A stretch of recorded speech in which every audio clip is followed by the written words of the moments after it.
지난 시간에는 그 씨 아브람이 하갈을 통해서 낳은 이스마엘을 낳은 그 씨는 아브람이었었고 아브람의 씨였고, 사라를 통해서 이삭을 낳은 건 아브라함의 씨인데, 아브라함의 실제적인 하나님 인정하시는 씨는 이삭이 낳은 자라야만 네 씨가 된다라고 인정을 했다. 그러니까 이것은 성령의 말씀으로나 하나님의 후사 자녀들이 생육 번성하게 되는 것이 하나님의 뜻이었다. 이제 그 같이 말씀을 나눴고, 그 다음에 씨가 있으면 밭이 있어야 되기 때문에 아브라함의 두 여자가 있고 아브라함이 또 두 여자가 있다. 이걸 지금 말씀을 나누는 중이에요.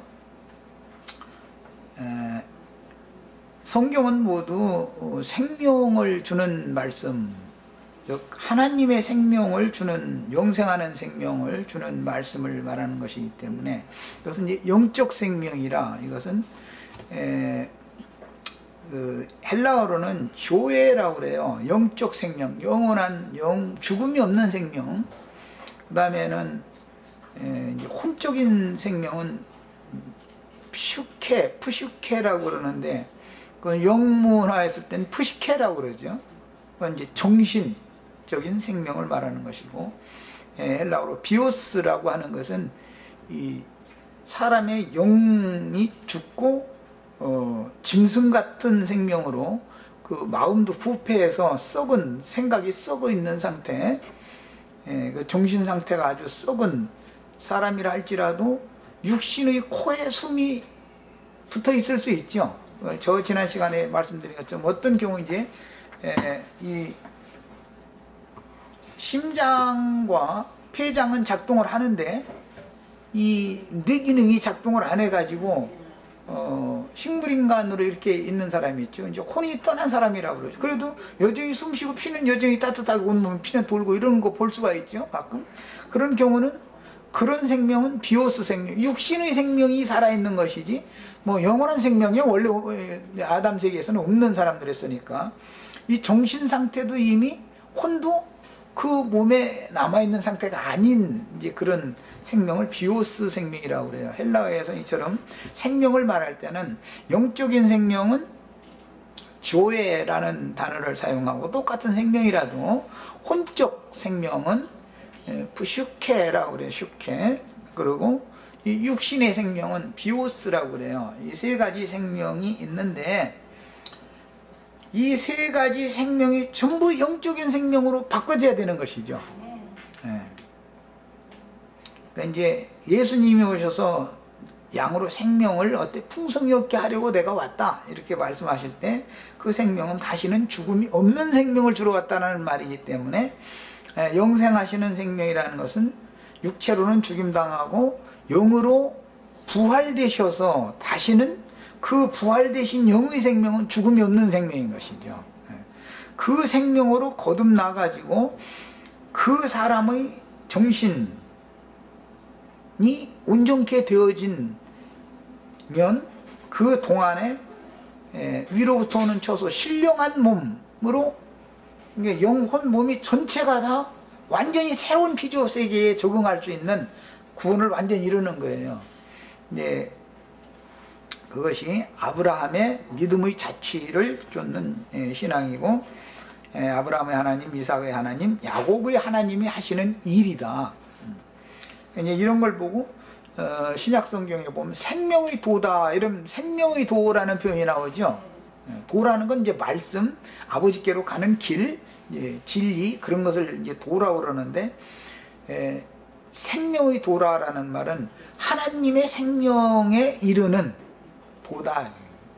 예수님이 이 땅에 오셔서 너희가 생명에 이르기 위해서는 이렇게 해야 된다, 그런 표현을 하셨죠. 그 생명에 이른다는 것은 하나님의 생명에 이르는 것, 그것을 말한 거였어요.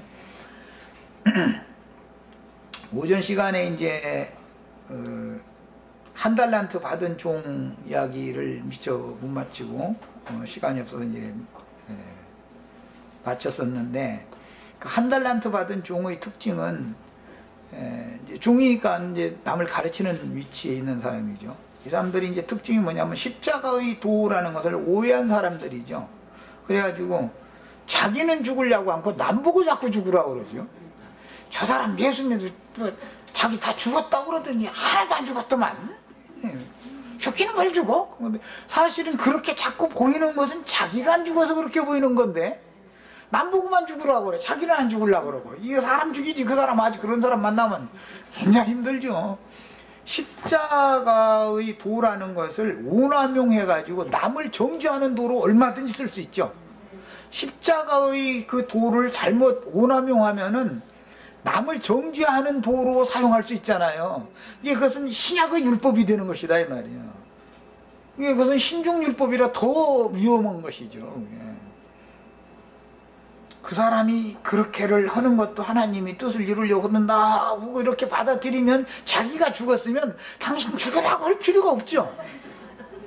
아니 무덤에 있는 사람이 나보고 나 여기 돌아다니는 나보고 죽으라고 소리 지른다는 건 이상하잖아. 그게 안 죽었으니까 나보고 죽으라고 그랬었는 거지.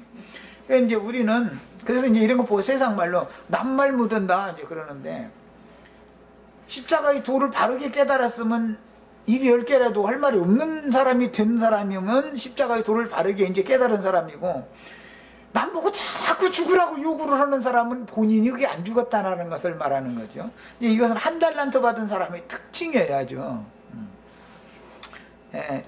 그래서 이제 그 사람은 꼭 십자가의 도를 원하면 남 보고 죽으라고 자꾸 그러는 거죠.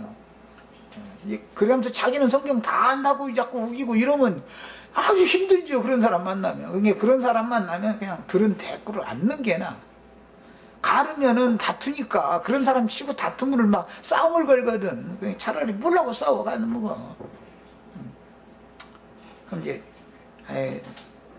내가 예수와 함께 죽은 것은 뭐 형제님에 대해서 죽었다고 자매님에 대해서 죽었다고 내가 할 말이 없는 사람이라고 죽으라고 하면 할 말이 없다고 딱 잃어버리고 말해야지.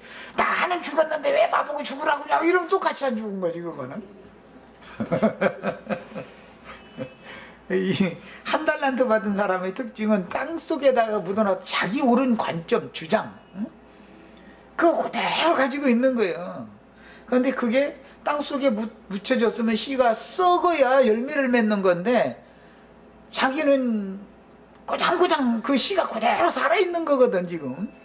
그런 사람 치고 남 보고 자꾸 죽으라고 하기 마련이고 이 십자가의 도를 오남용하면 남을 정죄하는 도로 쓸 수가 있습니다. 이게 신약의 율법주의자들은 그래서 구약의 율법주의자들보다 더 위험한 것이죠. 이 사람은 십자가 이런 사람이 감정인 또 얼마나 이런 사람들 치고 감정파거든. 그러다 막 십자가 말만 나오면 눈물을 그냥 많이 흘리고 그러면 아이고 그 사람 은혜 받아서 그런다고. 은혜 받아서 그러는 게 아니라 자아에 도취돼서 그러는 거지.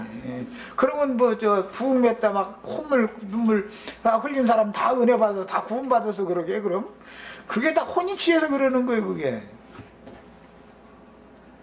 진짜 십자가에서 죽은 사람은 눈물도 안 나오죠. 눈물 나오고 말 걸 게 어디 죽은 사람이 뭐 눈물 났어. 자기를 사랑하는 것이 여전히 살아있으니까 눈물도 그렇게 흘고 그런 사람 기도시켜봐 얼마나 듣기 좋게 잘하는지 말도 못해. 그러고 기도도 막 빠르고 막 할 얘기가 많으니까. 그런데 그런 사람이 신앙이 좋은 줄 알고 착각하면 안 되는 거예요. 절대 그 신앙이란 그렇게 되는 게 아니에요. 그냥 말수가 없어져 버린 사람이 신앙이 좋은 사람이지. 어제 기독교계는 찬송도 있더만 벙어리가 되어도 뭐 찬송도 다지. 그 죽은 사람 벙어리지 뭐. 누가 뭐라고 하거나 말거나 했는 뭐가. 한 길을 두고 한 길을 세고 그렇게 마음 걸릴 일이 없는데 사람들이 예수 믿고 나서 암 걸려 쌓는 것은 왜 그러냐면은 스트레스를 받아서 쌓일까 그래. 그게. 속에 열이 차면은 그게 저 꽈리처럼 이게 조금 하나 부가 속에서 어느 부위에 생겼다가 이게 이제 이게 해소를 못하고 계속 그 독성이 계속 거기로 모이면은 이제 그게 독이 차버리면은 악성 종양으로 변질되면 그거 암이라고 그러잖아요. 그게 그냥 말랑말랑 해가지고 뭐 그래도 있으나 마나 그래도 큰 피해를 안 줄 때는 그런 것은 뭐 어떤 종양이 생겼어도 그것 때문에 죽거나 말거나 않는데 날마다 속을 보글보글 끓이고 사는 사람이 있어. 그러면 자기 생명 명제초 가는 거지 뭐 그게. 우리는 예수 믿었으면 그런 거 살 필요는 없어. 되도록이면 한 그릇 한 그릇 세 자꾸.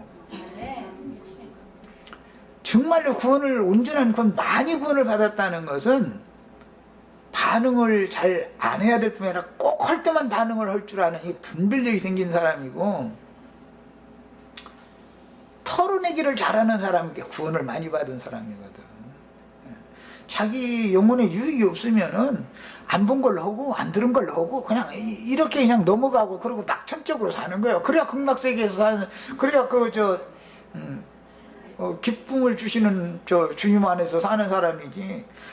얼마나 뭐 조그마한 것만 보면 꼬치꼬치 따져서 결국은 자기가 이기려고, 그 이겨도 스트레스가 해소가 안 되고 스트레스가 더 쌓이거든. 그게 상대방을 내가 나의 옳은 걸로 상대방을 말려서 이긴 것 같아도, 저 김기탱님 그 표현 잘 해놨더만, 남한테 톡 쏟아 붓는 사람 치고 톡을 자기가 마셔버려. 그러니까 죽긴 자기가 죽는 거예요. 그게. 우리는 예수를 믿었으면 그런 예수는 믿지 말으셔야 돼. 그래서 그냥 자기 막 맘속에 뭔가 끓이고 산다고 하는데, 여기서 이제 땅속에다 묻어놨다 이제 표현을 이랬는데, 그거면 털어낼 줄을 알아야지. 끓이고 살면 안 돼. 끓이고 살면. 세상 말로 그냥 속 끓이고 살지 말라고 그러잖아. 속을 끓이면은 화병이라는 거, 뭐 옛날엔 화병이라고 그랬지만 그게 현대어로는 암이잖아. 왜 암 걸려 죽을 짓을 사서에 뭐 털어내버려야지 자꾸. 그럴 때는 그냥 하고 우선 넘기고 멍청해져가지고, 그러면은 상대방이야 뭐 남들이야 날 미련하게 보고 멍청한다고 하건 말거나 그게 무슨 상관이 있어. 내 영혼만 기쁘면 되는 거지. 그 행복지수 이거 보니까 아프리카 무슨 어느 나라든가 그 나라가 아주 세계에서 최고더만. 그런데 그 나라가 잘 사는 나라가 아니거든요.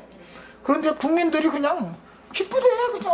그냥 오늘 뭐 먹을 거 있으니까 감사하고 뭐 이렇게 그러고 사는 거예요. 이게 세상적으로 너무 똑똑하면은 지나치게 똑똑한 사람이 따지기 좋아하고, 이 사람이 스트레스를 그냥 말하자면 땅속에다가 뭐 이게 주워놓으면 좋은 것을 그게 나쁜 쪽으로 갖다 묻어놔두고서 이게 해설을 못하고 사는 사람이거든. 그게 썩어버리면은 좋은 생명으로 이게 화해서 나올 거 아니야. 그런데 그런 걸 한 달란트라는 걸 받은 거 좋다고 그냥 막 땅속에다 묻어놨다 그러면 내 마음속에다 이게 막 이렇게 이러고 산다 이 말이잖아. 우리랑 절대 그렇게 사시지 마시오. 자매님 이제 아셨지? 예. 남편이 하면 그냥 웃어버려. 또 애들이 하면 웃어버려. 아이고 그거 그냥 여기다가 담아놓고 살면 나만 답답해. 상대방 눈 하나 깜짝 안 해 또 사람 속상을 하고. 그러니까 그 한 달한테 얘기하다 이제 별 얘기 다 나왔네. 이 땅속에다 묻어놓고 산다는 것이 뭔 뜻인지 알아야 돼요. 예수님 오실 때까지 그 좋은 거라고 끓이고 있었지만 그게 좋은 게 아니라는 거잖아. 그게 받은 것을 가지고 그것이 완전히 소화되어지고 이해되어지고 터득되어졌으면은 그게 이제 썩어가지고 부활돼서 새 생명으로 화해서 나와야 장사가 된 건데, 그 하나를 그대로 있다는 것은 씨가 죽지도 않고 그냥 있다는 거 아니야 그게. 그래갖고는 안 갖다 안 되는 거죠. 이건 부활 생명을 모르는 사람이야. 그래서 남편 되신 분들은 할 수만 있으면 아내 스트레스 주지 말고, 아내 되신 분들은 될 수만 있으면 아니라 남편 스트레스 주지. 서로가 부부로 잘 살으라는 뜻인데 스트레스를 서로가 해소해가면서 살아야지, 스트레스를 쌓여가면서 살 필요는 없는 거지. 세상 사는 것도 스트레스 쌓여 죽겠는데 내외관까지 스트레스 쌓이면 살면 어떻게 해. 자, 이제 이런 표현 때문에 그 복음서들 보면은 그날에 두 남자가 한 밭에서 일을 하다가 하나는 데려감을 당하고 하나는 버려둠을 당했다, 이런 표현이 나오죠. 이제 그런 말은 우선 이거 마태복음 24장 40절로 41절을 읽고 하겠습니다. 마무리를 이제 좀 하려고 그래요.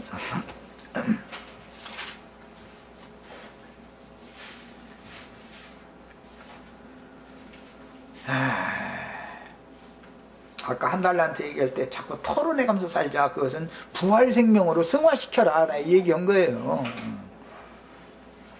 자꾸 독을 내가 남한테 독 쏟아 붓는 것 같아도 그 사람이 자기가 먹는 거라고. 그게 그 사람이 한번 막 화를 내고 막 욱한다고 그러는데, 그렇게 하면은 한꺼번에 사람을 5명을 죽일 수 있는 치사량의 그 동물이, 쓸개물이 막 한꺼번에 막 분출이 돼버려 가지고, 예, 모든 장부, 이게 쓸개물이라는 게 밥 먹고 나서 소화시킨데 적당한 양이 나와야 되는 것이지, 그렇게 그냥 동물이 막 그냥 한꺼번에 쏟아져 나오면은 이게 어느 부위에 가서 그게 그 암을 유발시키는 원인을 만드는 거잖아요. 독이 차게 만드는 거잖아. 그 독을 사람이 먹인다면은 5명을 죽일 수 있는 양이 한꺼번에 나온다는 거거든. 그게 한번 욱 할 때 이게.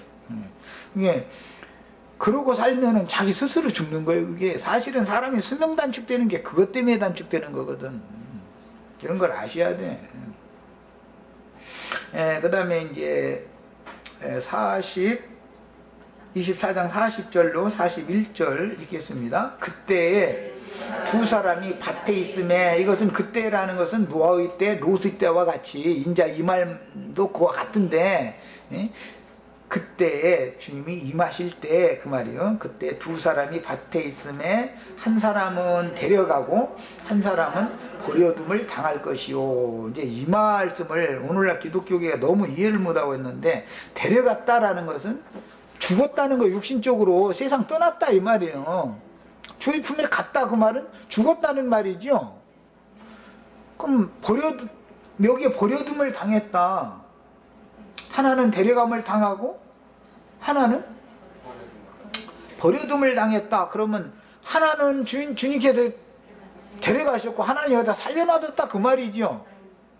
이 말을 잘 이해를 하면은, 여기다 살려놔뒀다라는 말은 그 사람의 주님이 다시 오실 때 이제 이 과정이 있는데, 짐승의 때, 큰 환란의 때 살아서 몸으로 그걸 경험을 해야 되는 사람이다 그 말이죠. 버려둠을 당했다는 말은, 그러니까 이게 좋은 사람이 아니죠. 데려간 사람이 좋은 사람이지 말하자면. 이런 것을 이해를 잘 해야 돼요. 이제 데려가는 광경도 뭐 모세의 승천이나 또는 엘리야의 승천이 이제 대표적으로 두 증인 승천을 상징한 건데, 예수님이나 주님의 증인들의 승천이라는 게 뭔가 이제 이걸 상징해서 보여준 말씀인데, 육신으로는 죽임당하고 영으로 무덤에서 부활되어져 가지고 영이 승천하는 걸 말하는 것이지, 육신이 몸뚱아리가 위로 올라가는 건 아니죠. 송장이 막 둥둥 떠서 올라간다 그러면은 뭐가 되겠어 도대체. 그건 말도 안 되는 소리죠. 주님께서 감람산에서 승천하실 때 구름 속으로 들어가셨다 그랬는데, 그 말은 50일 전에 이미 육체로는 죽임당하고 무덤에서 영으로 부활되셔가지고 40일 동안 제자들과 함께 계시다가 영으로 부활하셔가지고 함께 계셨던 거예요. 그 다음에 40일 후에 제자들을 데리고 감람산에서 승천을 하시면서, 내가 잠시 후에 다시 온다 할 때는 10일 후에 오순절 때 그리스도의 영과 능력으로 또 온 것이죠. 이런 과정을 정확하게 알아야 되는데, 데려감을 당했다든지 또는 승천을 하셨다든지 위로 올라가셨다, 아버지께로 가셨다, 뭐 이런 얘기가 이해가 안 되니까, 엊그제 우리 만났던 그분은 요한복음 20장에 보면 내가 아직 아버지께로 올라가지 못하였다고 그래가지고 막달라 마리아고 새벽 미명에 내가 아직 아버지께로 올라가지 못하였다고 했으니까 아버지 집이 아직도 안 지어졌다고 이러고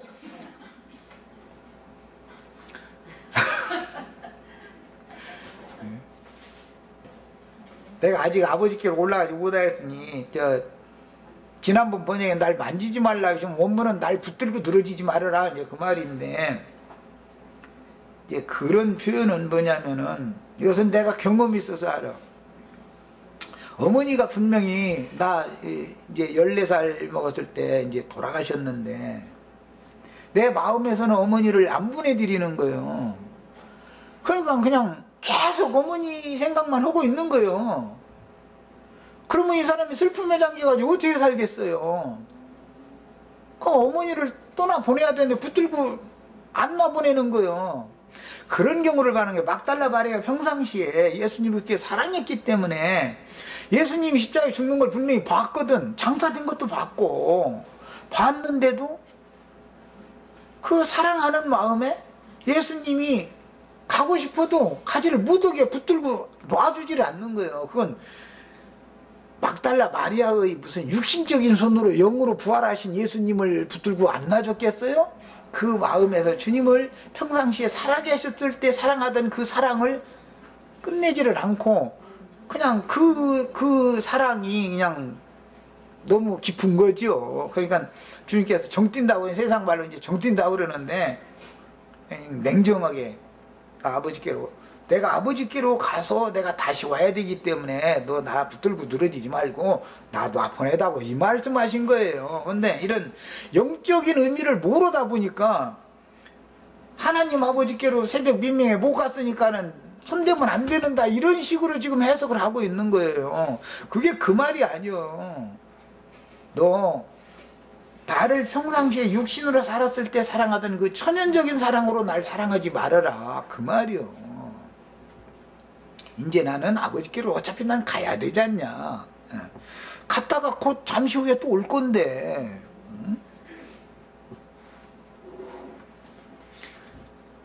그래서 사실은 이제 그 아침에는 그렇게 만났지만 저녁 낮에는 제자들 보고 다 만져보라고 했잖아. 그럼 벌써 갔다 왔다는 뜻이잖아 이제. 이게 여태까지 주님이 아버지께로 가지 못해가지고 아버지 집이 아직도 지어지지 않아서 천당이란 게 아직 없다 이런 식으로 막 해석을 못들 해버리면 이거는 정말 답답한 사람들이죠. 이게 왜 그러느냐, 생명의 도를 너무 모르는 사람들이다. 아브라함의 하나님, 이삭의 하나님, 야곱의 하나님이라는 이 의미를 모르면 전체를 모르는 거예요. 이게 혼동이 되어버리면은. 그 다음에 누가복음 17장 34절로 35절을 읽겠습니다.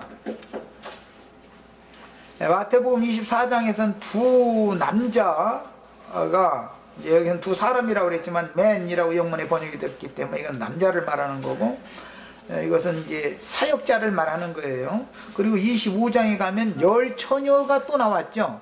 그러니까 두 남자와 열 처녀는 짝이죠. 합치면 12, 12라는 수가 이루어지잖아요.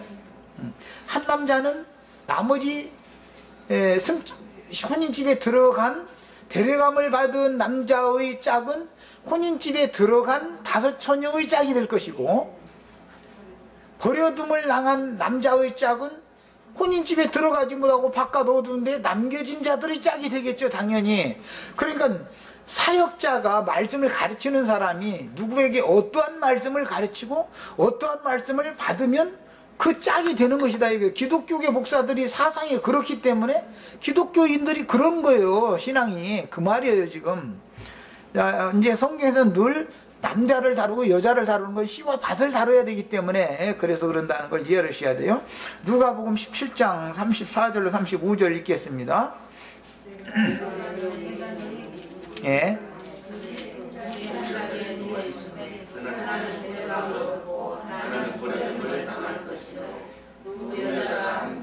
맷돌을 갈고 있음에 하나는 데려감을 얻고 하나는 버려둠을 당할 것이니라 이렇게 말씀하였어요.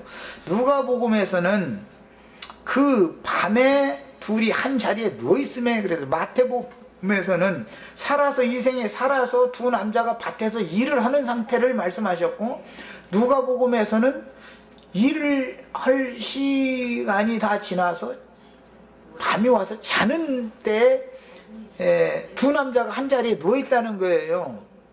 문자대로 자면 알도 못하는 사람하고 뭐 한 자리에서 누워서 잘 리는 없잖아. 이건 상징이지. 사역자들이 다 이 생에서 떠났다 이 말이잖아요.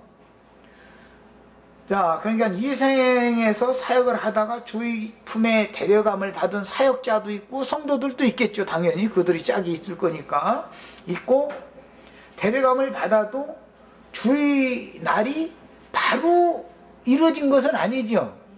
기한이 차서 이방의 충만한 수가 찬 다음에 이 모든 예언이 경륜 쪽으로 교회 시대의 마지막 종결기의 추수라는 것을 하러 오실 것이기 때문에 그때는 주 안에 지금 2000여 년 동안 계속 주 안에 들어가서 지금 자는 분들이 계시죠. 또 그 자는 분들과 짝이 되어져 있는 성도들도 다 주 안에서 지금 쉬고 있잖아요. 자기 일을 마치고.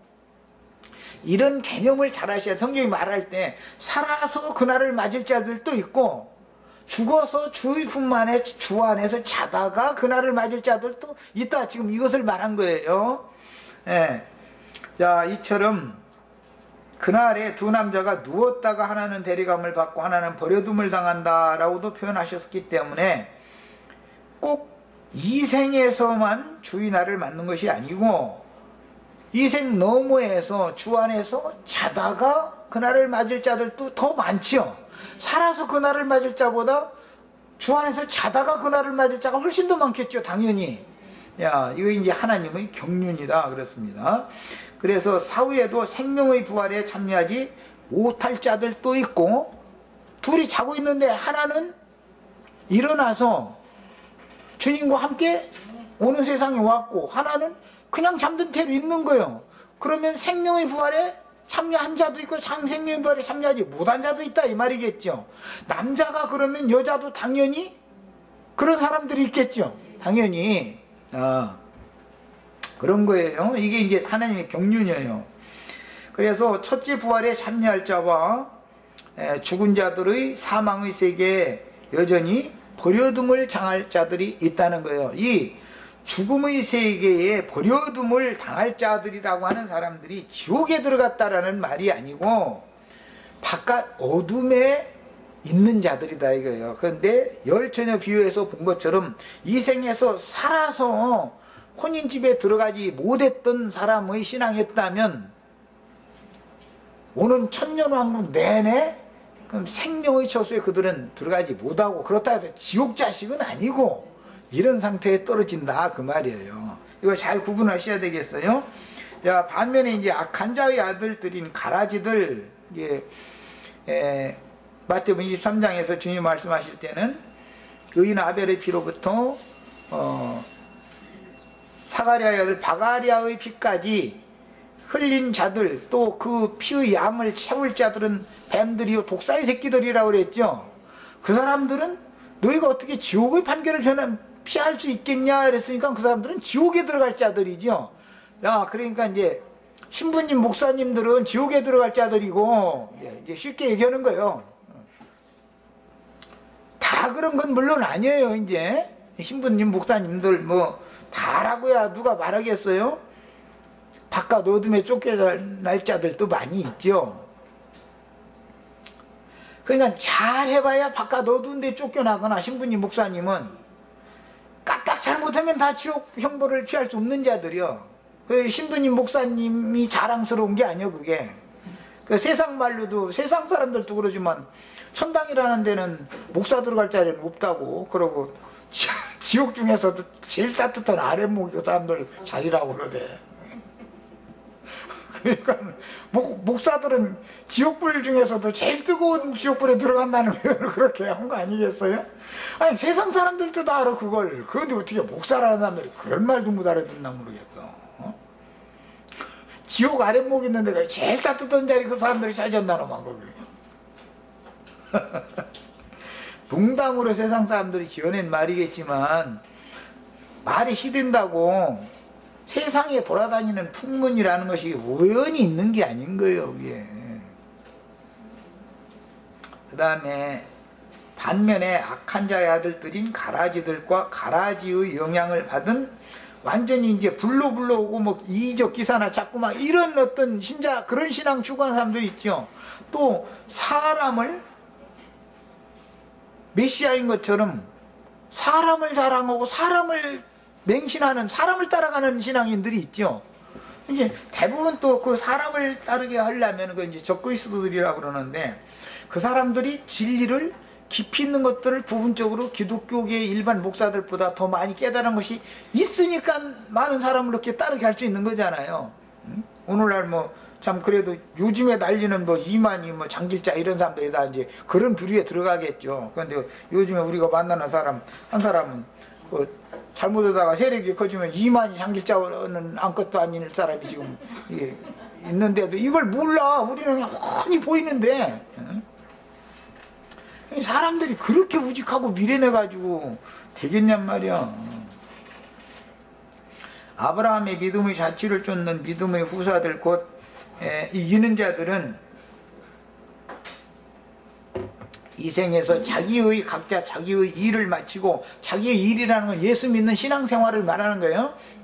신앙생활을 마치고 이제 거룩한 성에 들어갔으므로 이미 이 생에서 어둠은 완전히 없어져 버리고 일곱 날의 빛과 같이 하나님의 영광빛 생명의 빛이 그 안에 충만하기 때문에 성경을 읽으면 우리 지금 창세기 13장 14절로 18절을 하는데 지금 몇 시간을 지금 나누고 있는데 이런 말씀들이 성경에 참으로 말하고자 하는 이것을 계시가 아니면 깨달을 수 없도록 금 항아리, 만나 항아리에다가 이걸 다 이렇게 숨겨놔둔 거잖아. 겉으로는 글자에는 불과 한 4절로 이렇게 겉으로만 이렇게 해놓고 나서 속에는 어마어마한 보화가 감춰져 있는데 이런 얘기하면 아따 그 창세기 13장 가지고 왜 이렇게 오래 해? 빨리 끝내고 14장 하지 막 이제 이런 식이면 이거 안 되는 거죠.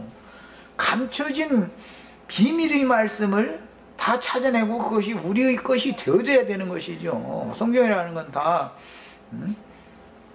어떤 밖으로 기록한 말씀 속에 감춰져 있는 계시의 말씀이 더 많이 풍성하게 감춰져 있는 건데, 그 다음에 거룩한 성에 이처럼 이기는 자로 들어갔으므로 거룩한 성이 내려올 때에는 계시록 이제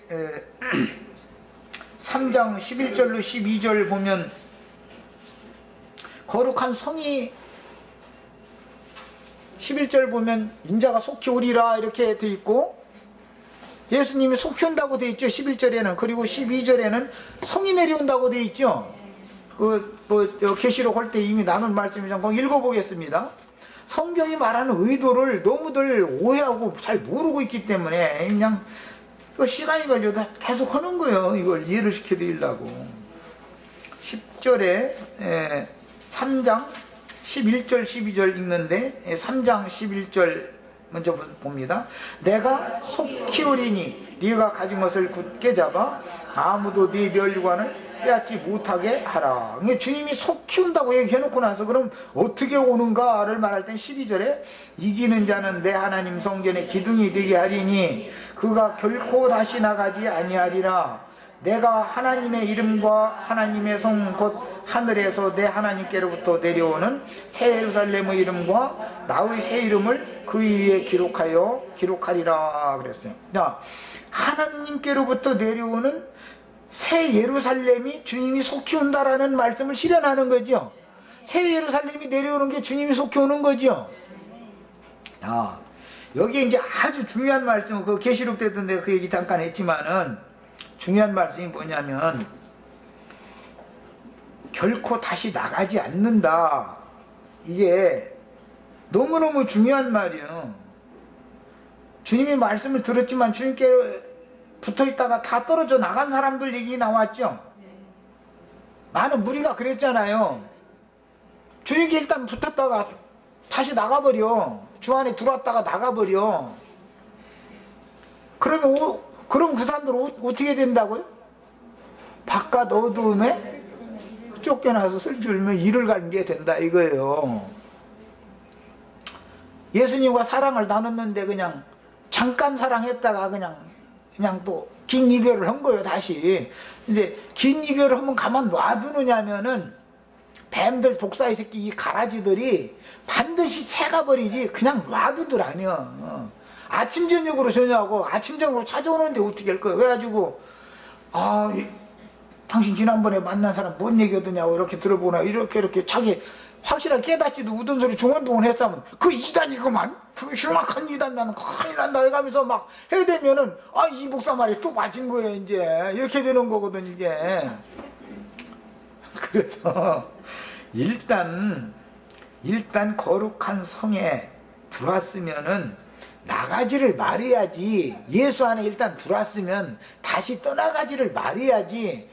들어왔다가 나가면 무슨 소용이냐 이 말이에요. 이게 많은 무리가 이 짓을 하는 거예요. 그러나 이기는 자는 성의 기둥이 된다 그랬으니까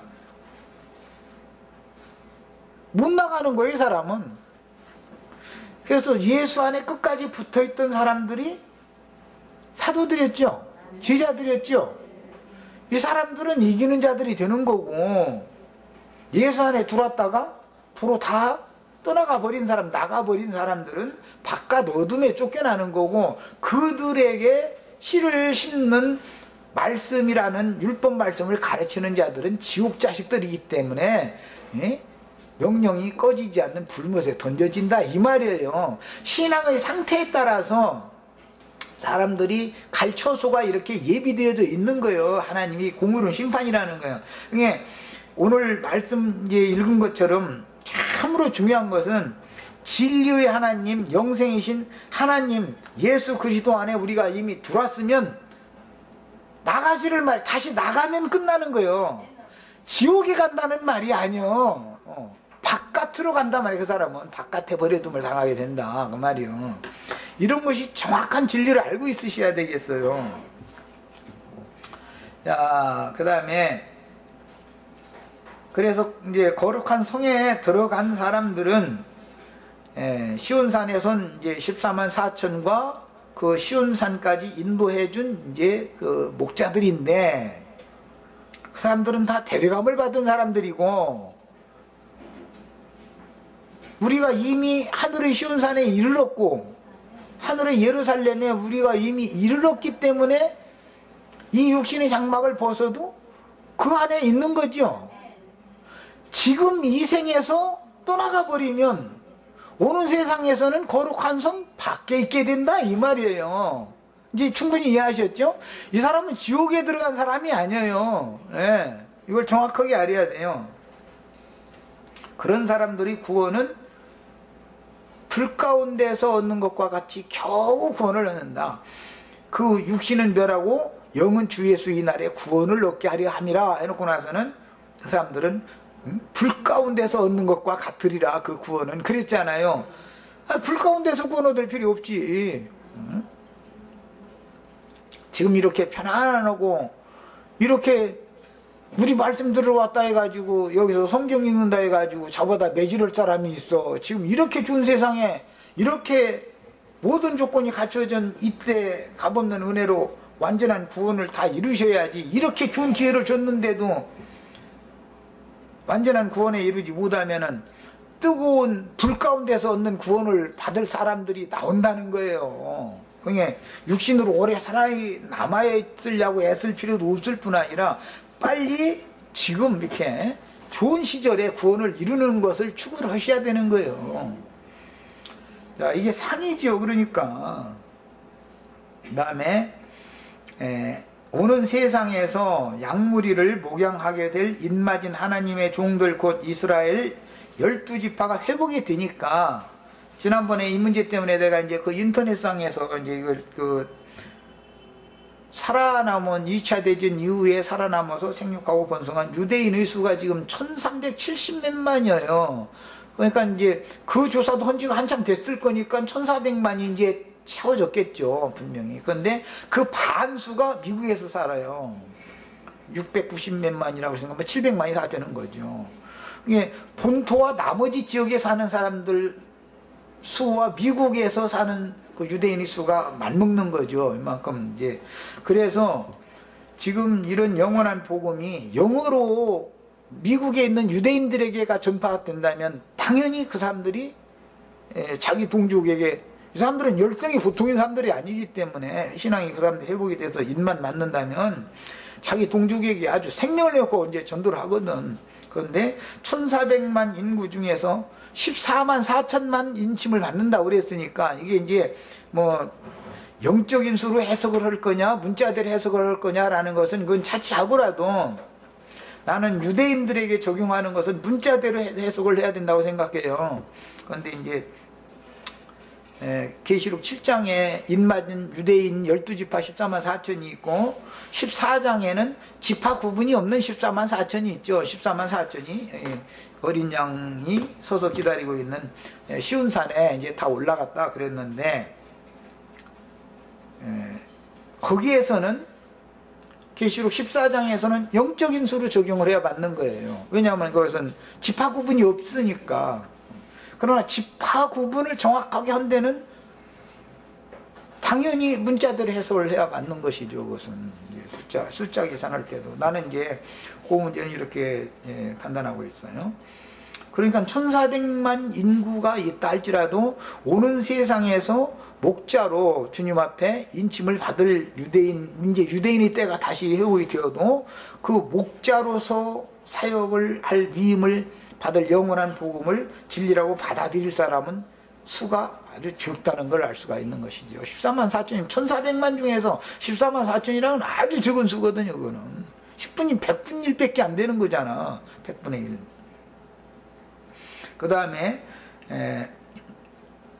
이스라엘의 신앙은 곧 이기는 자들의 영과 능력을 받은 그 12지파 회복된 신앙인 것이고, 영세의 왕족들로 합류할 수가 있으며, 그러니까 이 교회 시대의 끝에 영원한 복음, 이제 증인들이 나팔을 부는 그 영원한 복음을 받아들여서 신앙이 회복된 유대인 14만 4천은 영원 세계에 가서는 왕들이 될 수 있는 것이죠.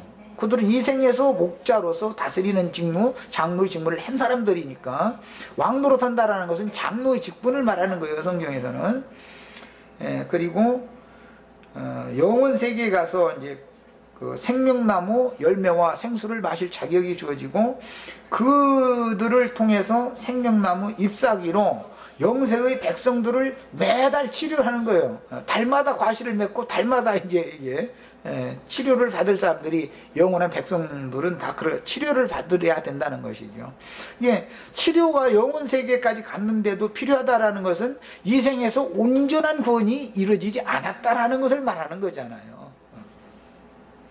그 다음에 이제 거룩한 성 새 예루살렘에 들어갈 이기는 자들은 광야 교회를 통해서 겉사람이 후패되는 동안 믿음의 시련들을 많이 거쳐 세상과 죄와 율법 저주를 당하는 옛사람을 완전히 벗어버리고 영과 생명의 말씀인 신약 복음의 진리로 전신갑주를 갖추어 입은 전사들만이 악한 세상과 짝된 기독교계의 모든 허구와 비진리들을 대항하여 싸워서 이기는 자로, 이건 이제 순교자가 되는 거예요. 증인이 되는 거예요. 우리 형제 자매들도 다 이런 증인의 반열에 다 들어가시는 것을 죽으셔야 돼요.